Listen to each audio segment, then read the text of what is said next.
Hello दोस्तों, AP Marwari classes पे आपका हार्दिक स्वागत है। तो करते हैं रीजनिंग के क्लास की शुरुआत। इस चैनल पर आपको रीजनिंग तथा मैथ के क्लास मिलेगी और रीजनिंग के अति महत्वपूर्ण क्वेश्चन जो प्रतियोगी परीक्षा के अंदर पूछे गए क्वेश्चन और पूछे जाने वाले क्वेश्चन सीखेंगे इस क्लास के अंदर। तो आप कर दीजिए इस क्लास को शेयर और सब्सक्राइब तक। करते हैं इस क्लास की शुरुआत। पहला क्वेश्चन दे रखा है, यदि 7/3 लिखा है।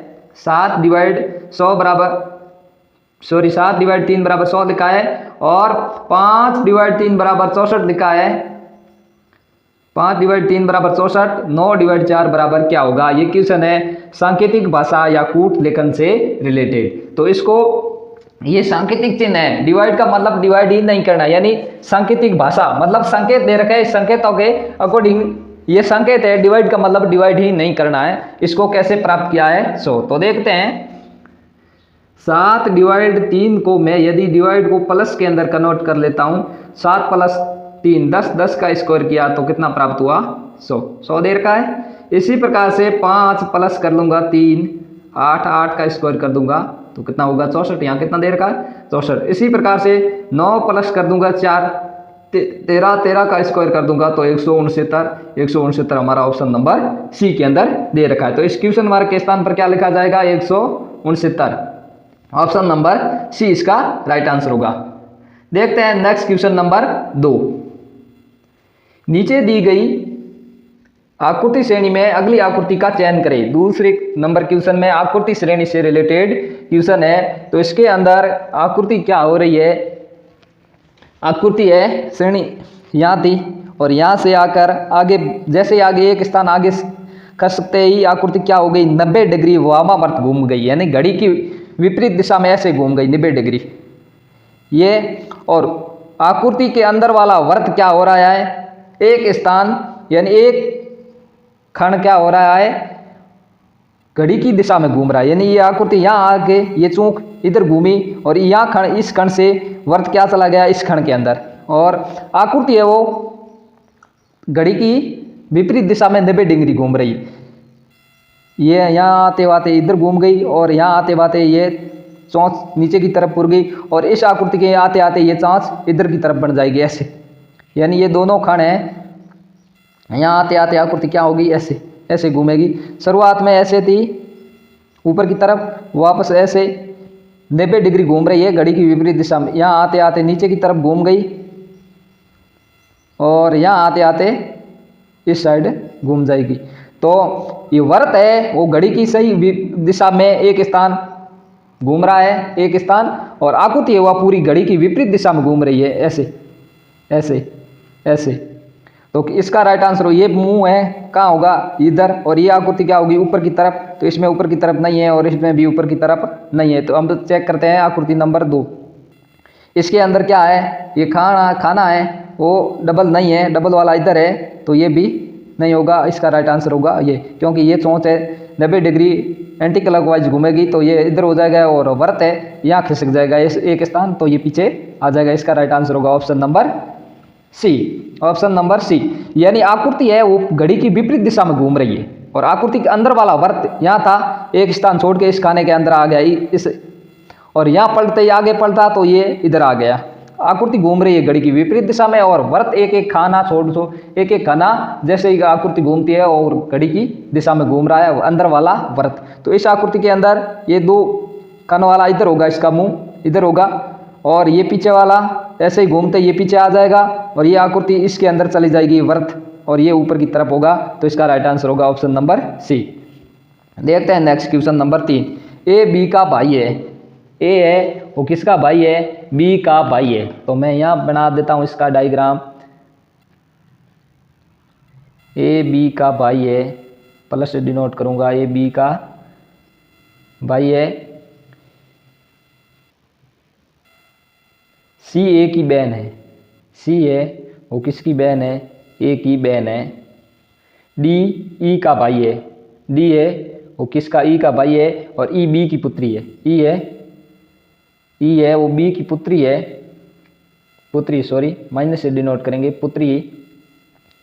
और एफ सी का पिता है, डी ई की बहन है। डी है डी ई का भाई है, सॉरी डी है वो किसका भाई है, ई का भाई है, और ई बहन है, ई बी की पुत्री है, एफ सी का पिता है, एफ है वो किसका पिता है, सी का पिता है। इस प्रकार से ये डायग्राम बनेगा। अब पूछा क्या है डी का अंकल कौन होगा, तो मैं एक बार आगे पेज के अंदर इस डायग्राम को साफ तरीके से बना के आपको समझा देता हूँ। ए बी का भाई है, ए है वो भाई है किसका, बी का, और बी की पुत्री कौन है, ई पुत्री है किसकी, बी की, और डी है वो ई का भाई है, डी है वो भाई है किसका, ई का, और सी है वो बहन है किसकी, ए की बहन है, और एफ है वो सी का पिता है, एफ है पिता है किसका, सी का पिता। अब पूछा क्या है डी का अंकल कौन होगा, डी का अंकल कौन होगा। ये बी की पुत्री है दोनों, और ए है वो बी का भाई है, बी का जेंडर पता नहीं पुरुष है या महिला, लेकिन एक बार इस क्वेश्चन के अकॉर्डिंग पुरुष समझे, यानी ये दोनों बी की संतान है, डी और ई दोनों किसकी संतान है, बी की संतान है, डी और ई। और पूछा किसका है डी का अंकल कौन होगा, यानी बी का भाई होगा वो डी का अंकल होगा, तो बी का भाई कौन है, ए, तो इसका अंकल कौन होगा, डी का अंकल होगा ए कौन से ऑप्शन के अंदर है, ए कौन से ऑप्शन के अंदर दे रखा है, ए दे रखा है ऑप्शन नंबर ए के अंदर। डी का अंकल कौन होगा, यानी ये दोनों बी की संतान है, डी और ई, और इसका भाई कौन है, ए, तो डी का अंकल कौन होता है, सीधी सी बात है ए होगा डी का अंकल। हमारा राइट आंसर होगा ऑप्शन नंबर ए। इस प्रकार से डायग्राम बनेगा, इस प्रकार से ये डायग्राम बनेगा। देखते हैं नेक्स्ट क्वेश्चन नंबर 4 की तरफ। यदि गुणा का अर्थ प्लस है, डिवाइड यानी भाग का अर्थ माइनस है, और प्लस का अर्थ गुणा है, और माइनस का अर्थ डिवाइड यानी भाग है, तो समीकरण का मान ज्ञात करें। समीकरण का मान ज्ञात करें। इस समीकरण को मैं एज इट इज यहाँ लिख लेता हूँ। 20 गुणा का अर्थ प्लस है, मैं इसको अकॉर्डिंग चेंज कर लेता हूँ। 16 माइनस का अर्थ डिवाइड है, तो मैं डिवाइड, प्लस का अर्थ गुणा है 2, और डिवाइड का अर्थ क्या दे रखा, -8 है, तो इस क्वेश्चन मार्क के स्थान पर क्या होगा, 16 को मैं 2 से डिवाइड कर देता हूँ, 20, 16 को 2 से डिवाइड किया तो 8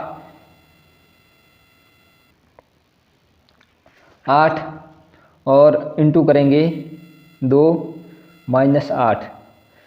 अब क्या करेंगे, 8 दूनी होगा 16, 8 दूनी 16। आगे पेज के अंदर ले लेता हूँ मैं इसको। 20 + 8 × 2 -8।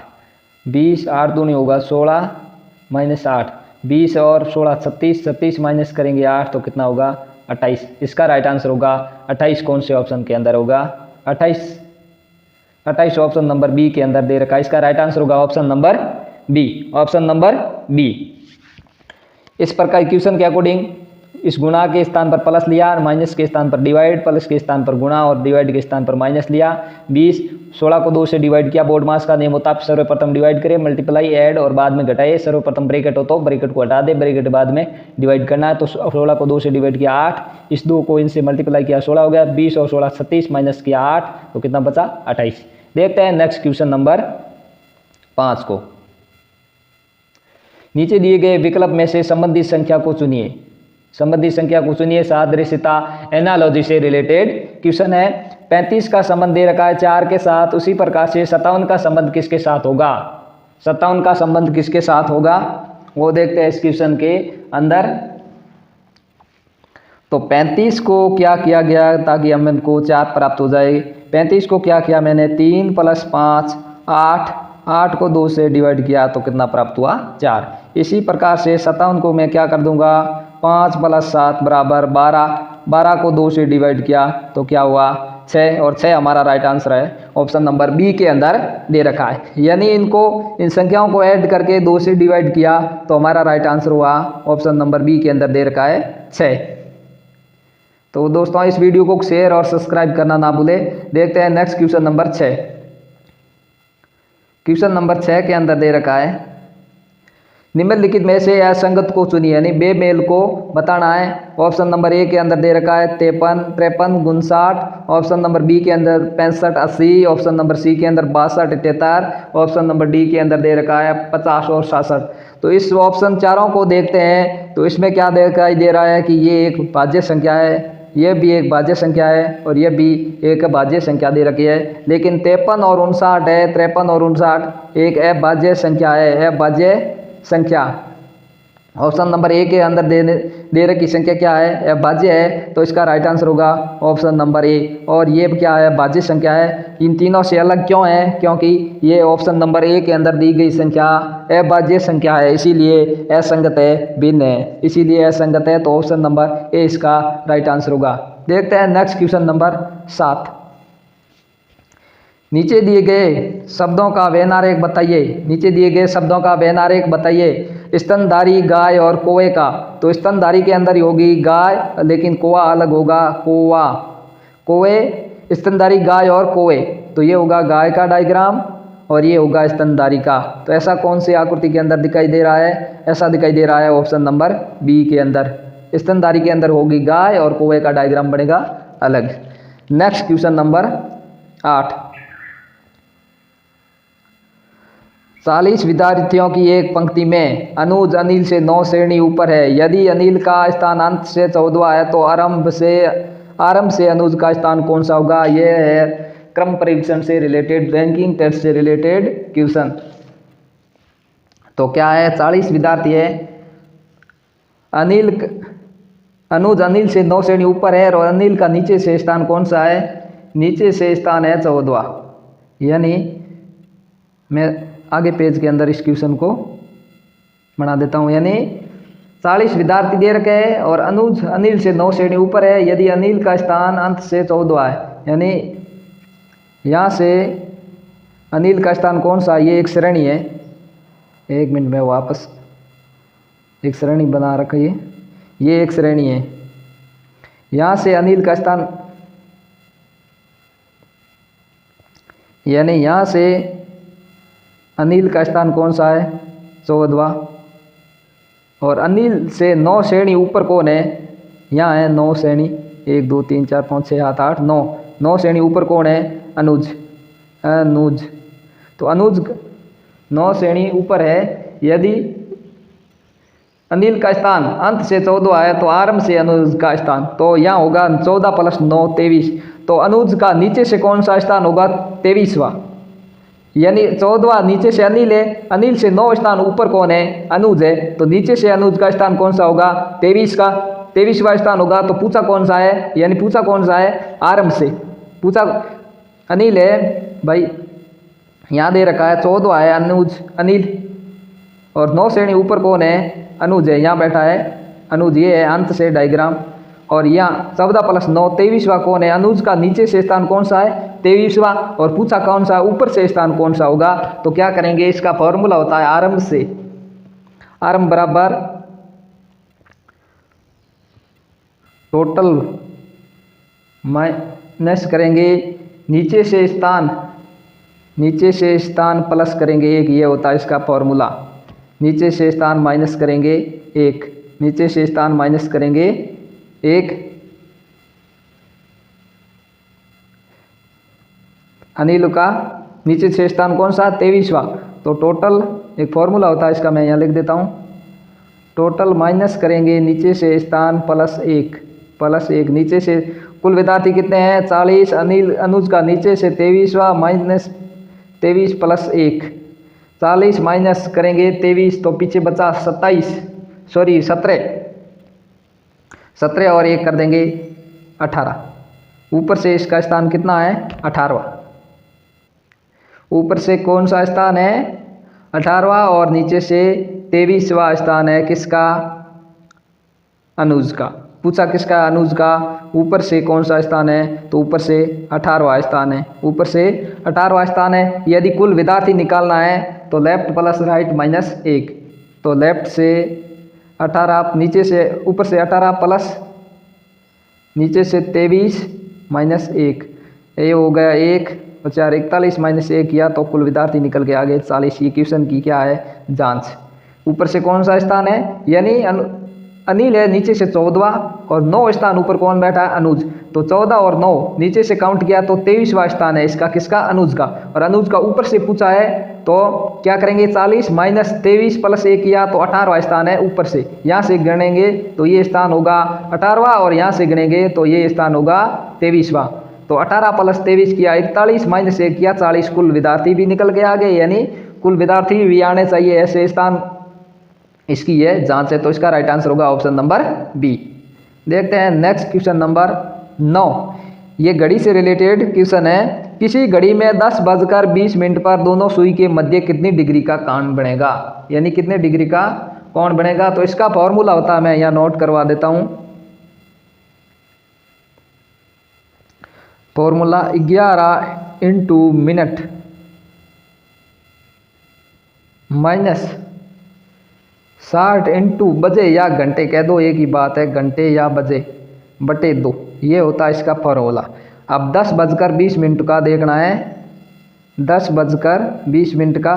तो फॉर्मूला क्या है, फॉर्मूला है 11 इंटू मिनट कितने हैं 20, माइनस 60 इंटू घंटे कितने हैं 10। इनको मल्टीप्लाई करके 2 से डिवाइड किया, 2 से डिवाइड 11 दूना 22, 220 माइनस 6 दाई, इनको मल्टीप्लाई किया तो 600। अब क्या करेंगे, 600 माइनस 220 तो कितना हुआ 380, 380 बटे करेंगे 2, 380 किसके है, माइनस के, 380 बटे 2 करेंगे तो होगा 190, 190 वो भी किसका, माइनस का। तो कौन माइनस के अंदर आ रहा है, तो अब क्या करेंगे, यानी 380 डिग्री है वो माइनस के अंदर आ रहा है, किसके अंदर, माइनस के अंदर। इसको बटे 2 किया तो 190 डिग्री वो भी माइनस के अंदर। यदि इस प्रकार से घड़ी के अंदर कोण ज्ञात करना है और वो माइनस के अंदर आ जाता है तो उसको क्या करेंगे, घड़ी के अंदर टोटल मिला के कोण कितना डिग्री बनता है, एक पूरा वर्ताकार पथ के अंदर घूमने पर 360 डिग्री। तो अब क्या करेंगे, 360 डिग्री माइनस कर देंगे 190, पीछे बचा 170, ये होगा हमारा राइट आंसर। 170 डिग्री का कोण बनाएंगी 10:20 पर। क्योंकि कोण माइनस के अंदर नहीं होता है इसीलिए इसको प्लस के अंदर काउंटिंग किया तो सही कोण कितना बनेगा 170 डिग्री। 170 डिग्री हमारा कौन से ऑप्शन के अंदर है, ऑप्शन नंबर सी के अंदर दे रखा है। यदि कोण माइनस के अंदर आ जाता है उसको 360 में से माइनस कर लेंगे तो हमारा राइट आंसर आ गया 170 degree, 170 degree. Next question number 10। एक किसान के पास कुछ ऊंट एवं कबूतर है जिसके सिरों की संख्या 150 तथा पैरों की संख्या 380 है, तो ऊंटों की संख्या कितनी होगी। तो इसका इस क्वेश्चन को x मान के भी हल कर सकते हैं और सीधी ट्रिक से भी हल कर सकते हैं, क्योंकि x मानने पर ही क्वेश्चन हो जाएगा लेंथी। तो इसका एक सीधा शॉर्ट फॉर्मूला है, शॉर्टकट में मैं 2 पैर वाला के लिए ज्ञात करना है तो मैं यहाँ फॉर्मूला लिखा दूं, और 4 पैर वाला ज्ञात करना है तो भी, और 2 पैर वाले का लिखा देता हूँ सर्वप्रथम 2h माइनस L बटे 2, ये है 2 पैर वाले के लिए फॉर्मूला।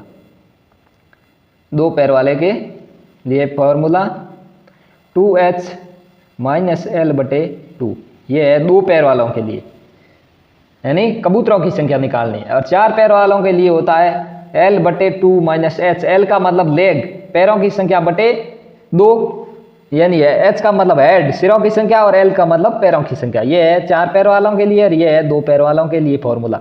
अब इसको देखते हैं आगे पेज में। 2h माइनस L बटे 2, ये है 2 पैर वालों के लिए, और 4 पैर वालों के लिए है L बटे 2 माइनस H। अब 2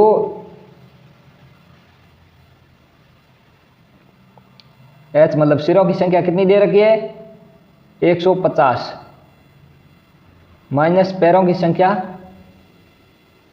पैरों की संख्या कितनी दे रखी है 380 बटे 2, 150 मल्टीप्लाई 2, 300, 380 को 2 से डिवाइड किया 190, 300 में से 190 घटाया तो 110, कितने हो गया 110 कबूतरों की संख्या है, 110 कबूतरों की संख्या है। और 2 पैर वाला 4 पैर वालों के लिए लेग यानी पैरों की संख्या कितनी है 380 बटे 2, माइनस कर देंगे 150। 380 को 2 से डिवाइड किया 190 माइनस 150 किया तो 4 पैर वालों की संख्या आ गई 40। 40 ऊँट है और 110 कबूतर है और सिरों की संख्या 150 है, तो 110 और 40 जोड़ो, कुल मिला के सिरों की संख्या कितनी हो रही है? 150 हो रही है। तो इसी प्रकार से ऊँटों की संख्या कितनी है? 40। और सिर्फ इन दोनों का आंसर जोड़ने पर सिरों की संख्या के बराबर होना चाहिए। 110 सिर 1 है और 140 सिर 1 है, दोनों को जोड़ा तो 150 सिर होने चाहिए, अन्यथा क्वेश्चन गलत है, इसका राइट। तो पूछा किसका है? ऊँटों की संख्या कितनी है? 40। ऊँटों की संख्या कितनी है? 40। ये फॉर्मूला है 2 पैर वालों के लिए और ये फॉर्मूला है, सॉरी, ये फॉर्मूला 4 पैर वालों के लिए और ये फॉर्मूला है 2 पैर वालों के लिए। तो 40 है ऊँटों की संख्या, तो सिरों की संख्या माइनस कर देंगे 40, तो 110 ऑटोमेटिक बच जाएंगे। कबूतरों की संख्या कितनी है? 110। और ये है ऊँटों की संख्या। एक की निकालने के बाद वो घटा लेंगे, क्योंकि सिर तो एक ही होगा सबका, जानवर तो कुल मिला के पक्षी और पशु 150 ही होंगे। तो इसका राइट आंसर होगा ऑप्शन नंबर डी 40। तो दोस्तों इस वीडियो को कर दीजिए शेयर और सब्सक्राइब, ताकि मैं इसी प्रकार से रीजनिंग और मैथ के वीडियो आप तक प्रोवाइड करवाता रहूं।